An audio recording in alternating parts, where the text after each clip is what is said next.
idhinisha ni jopiny notimo migawo margi kalo bill no. Yeah. Erokamano ahinya. Brian Olang, ochal nade kinde ma jotend migepe gichako tich kendo imiyogi siem. Migepe ma udonje nitie ting' kendo gino monego bed ni utimo ahinya ka gintiere kar ka. Moko gin wechegi mag chike monego bed ni giloso, policies mawuok piny kendo kotergi od bura, jod bura losogi mondo gibed chike.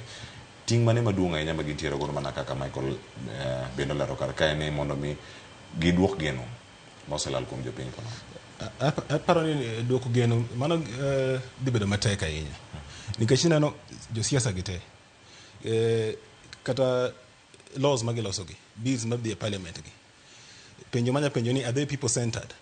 Ineno nikech pile pile ineno bills ma dhi e parliament, Ruto gi jogenegi, they'll force this thing down our throats.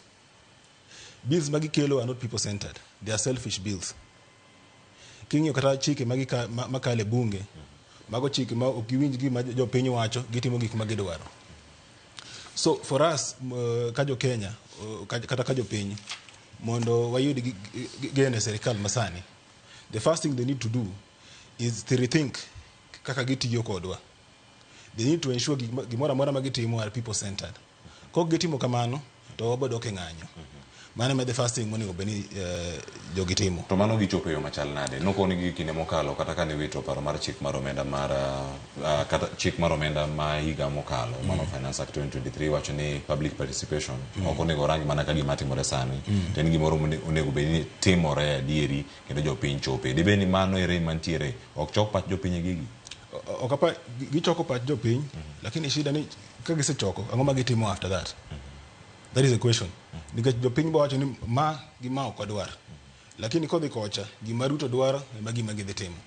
Kose migi pesa moro matin, kiani 10,000 mara milion 2, gidhi timo gige gi kono. Koro mage mashida ma jopiny nyiso gi pile. Winjuru gimo nyiso. Nikech udhi kono, wacho ni ana yanya tike. Ka nyiso Tomo Dege ni ana dwaro ma ema gima dwaro. To kodhi kocha timo gik modwaro. Koro dineno ka adhi bedo gi shida kode. Koro josiasa nyaka winj gima jopiny wacho. Mane ma gima okuongo. To kane ka giwinjowa. Kata sani bo kane ka giwinjowa. Ai. Nyakoro